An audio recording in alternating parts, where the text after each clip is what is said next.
So yeah, thank you very much for having me. It's really nice to be here.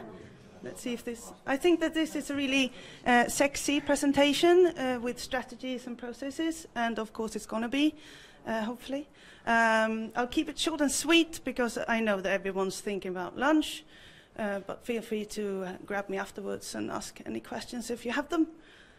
So yeah, my name's Jenny. I'm a producer at SVT Drama, the public broadcaster in Sweden. And a brief history lesson where we come from. Before, we made all our productions in-house. So authors and producers and all the people involved with making drama series were all hired at SVT. So we did all our drama productions in-house. Of course, this is really expensive, but nice. So we had to change it a bit. So then we started making co-productions with production companies in Sweden from all over the country. So we made about 95% of all the Swedish drama series in-house and about 5% as co-production. Right now, the world is changing and so are we. So right now, we're co-producing with the entire world. Of course, this has to do with budgets. You can't make drama series that cost about 10 million euros and we can't finance them all ourselves. So right now, we're looking at a picture there is that we do about 5% of all the drama in-house, and 95% is co-production with, for instance, DR and NRK, but also France and Germany.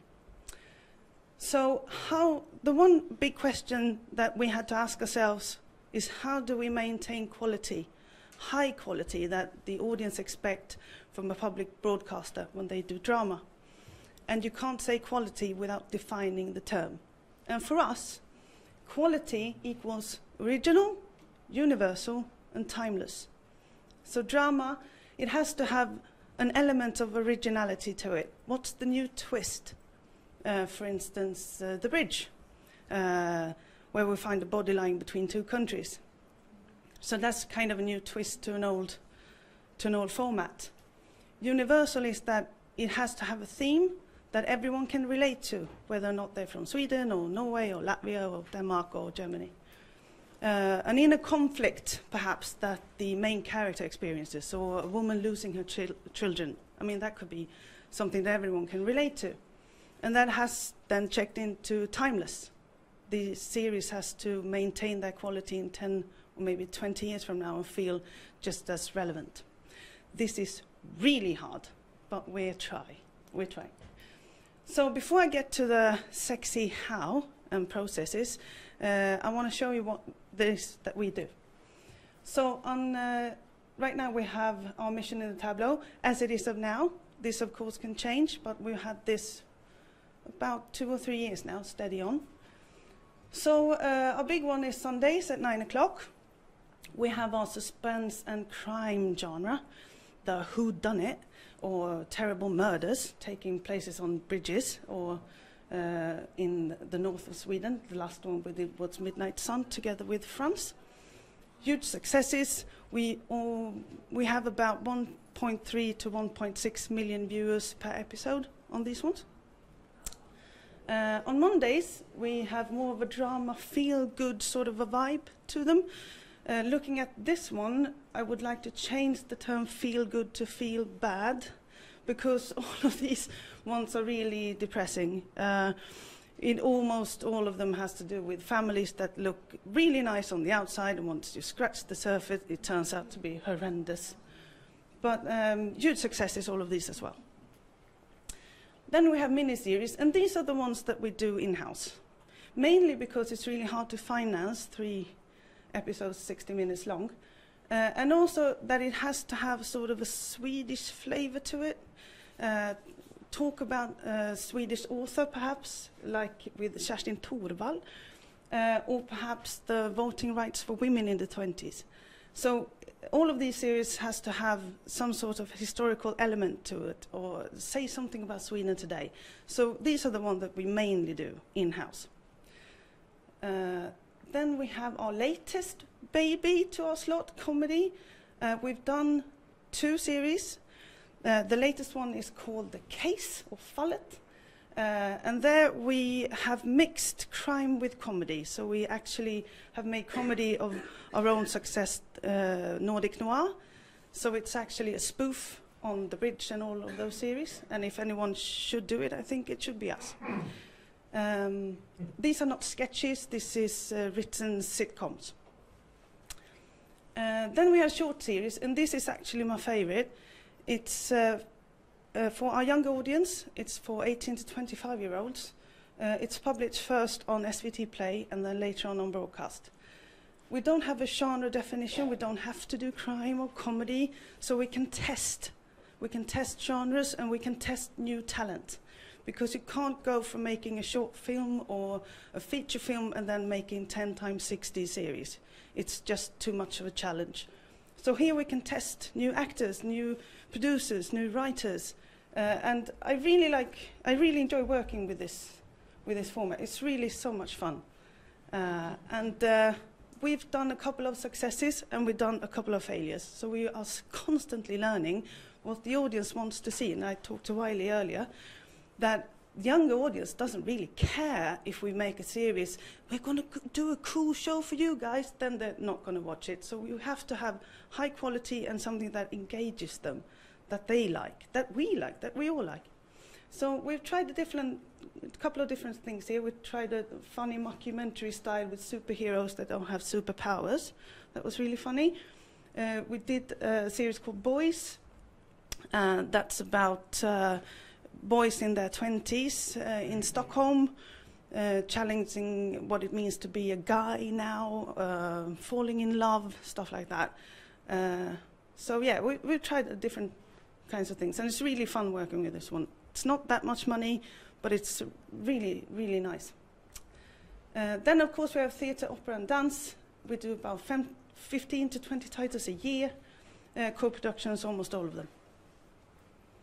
So, sexy development phases. So, in order to keep the quality intact, we've had to do this when we do co-productions, because we have to maintain some sort of what's the SVT brand in this. So this we've been working on for about 3 or 4 years now. When we go into co-production with a producer and a production company, we almost always follow this routine.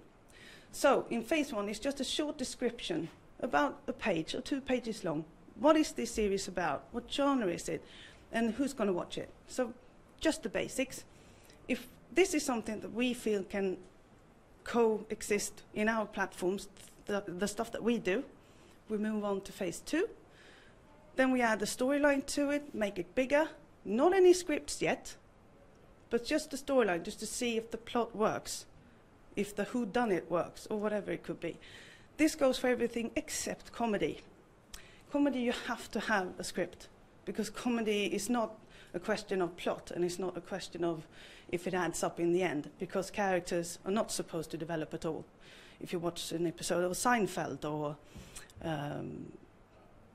Arrested Development or whatever, the characters never evolve. They always stand on the same spot, just doing the same thing all over again. But as for drama, we do begin with a storyline or a basic concept. In phase 3, we do scripts, about 1 or 2. Doesn't have to be the first one. It could be script number 6 or script number 8, just to get a feel for what the tone is. And then perhaps we order a pilot, especially in comedy we do this, and we start getting in order the pitch presentation for our commissioning editors.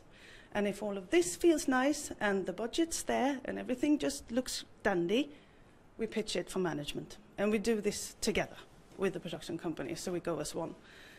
And if everything feels all right there, and our commissioning editor says A-OK, which they always do, we go into phase 4 and at the same time production. So now we get ready for the remaining scripts. What kind of collocation is this production?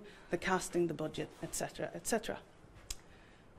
Once in production, well, I'm not going to go into details here, the contract and the budget and the vision and the timetables and all of that. But the most important thing here is the startup meeting, because perhaps you've been working on this series for about 3 or 4 years, together with the producer and together with the authors. Now, we start adding on people who's not been part of this project. They do not know what kind of feeling we had in the beginning. What was the creative idea that we all liked so much?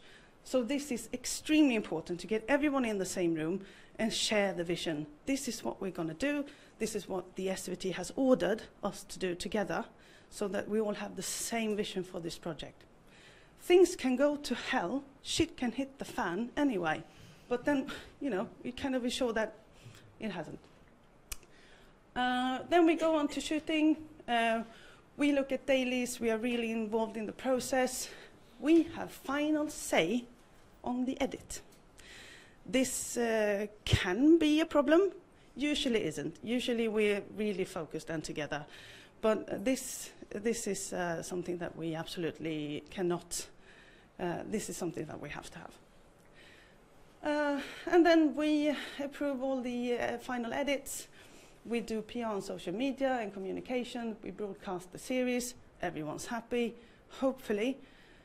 Then we have an evaluation. And this is just as important as the startup meeting, because once the project is done, it's been aired, we got the numbers, everyone's happy, hopefully, then we get everyone together in the same room again and go through the whole process again. Okay, what worked, what didn't work, what can we do better next time? Has SVT done anything terribly wrong? Then we talk about it so that we can be better all the time. So, this is really important, especially if the project hasn't succeeded, if it's a failure. If we haven't got the ratings, then it's really important just sit down and go, okay, what happened? Why? Why didn't it work? Why didn't people get what we were trying to do? So we close the book, end the chapter, and end on a high note, that we're all in this together. So this is really important, we don't miss that one, because yes, we've been part of a project that perhaps been going on for 4 or 5 years. So it's nice to have hug each other and say goodbye, and see you next time. So yeah, I would like to end. I said I was going to be short and sweet. Stories are the creative conversion of life itself into a more powerful, clearer, more meaningful experience. They are the currency of human contact. This is drama. So this is why it's really, really important. As a society, as for all of us to have fiction, we've talked about reality, we've talked about everything, but I think that drama is the essence of life itself, I guess. So I'll be here for lunch if you want to talk to me. Thank you very much for having me, or as we say in Swedish, tack.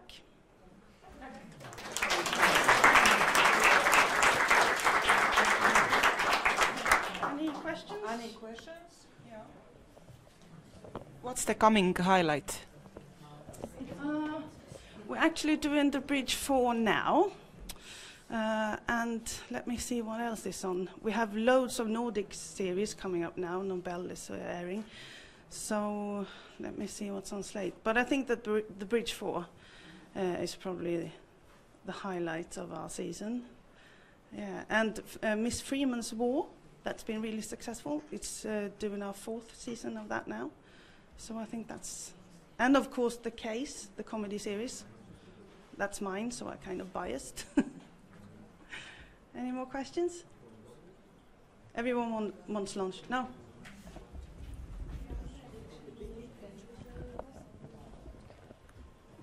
Hello, sorry again to keep this ongoing, but Everyone hates you. no, I hope not. No, it's just so interesting, and I'm very successful, and you know, you have this, you had this introductory slide about the co-production and sharing and stuff like that, and there was a map of the world. My question would be, could you elaborate a little bit, or at least give some hints on what kind of potentials do you see for Swedish Latvian or Swedish Baltic or even Nordic Baltic co-production and sharing of drama? Good question. I see a lot of potential. We share basically a load of history together. We have a common feeling in the Nordic countries. Perhaps not the joyfulest people in the world. So I think that there's lots of potential in finding series and drama that appeal to all of us, to our history, to our culture. And not to mention where we are today. We all face the same problems. And and where we go to next, and stuff like that. So definitely, I would say that the world is open for us to do stuff together. So bring it. Oh, another question. Continuing on the same question of co-production, in more practical terms, about the experience of co-production with other Nordic public broadcasters, where do you see the maybe biggest challenges or tasks to accomplish in this process if you want to agree on? It's easier if you're commissioning for producer to produce a drama, but if you are 2 or 3 or 5 broadcasters, how do you manage all the process of agreeing and making decisions? Through the North Vision, I mean. Yeah, through North Vision. Yeah, that is a good question, because I think that one country has to have lead. I think that one has to have be in the driver's seat, so to speak. Because if you have 4 to 5 different producers going in and saying loads of different things, it's going to be too much of a challenge for anyone. So I think that. But on the other hand, we've done the bridge together with Denmark. We co-produced with them.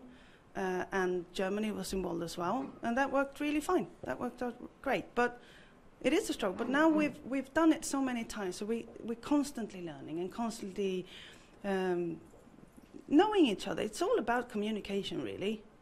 What's the vision? What's the core vision of this series, and why do we want to do it, and what's important, and just hang on to that for dear life and not go astray. And that's really hard, because you can start off going like, oh, I'm very sure this is the series we're going to do, and then all of a sudden we've strayed far, and now it's totally a romantic comedy. This was supposed to be crime. What the hell is going on? So someone has to be in the driver's seat and keep that core vision really hard and really tight and go, hello, this is what we're going to do. Not the romantic comedy. Someone else is going to do that. We're doing crime. But I think that's a challenge, whether or not you have 4 or 5 or 50 co-producers, or just one, just to keep the creative vision afloat. That's really hard. Now lunch. Oh, yeah?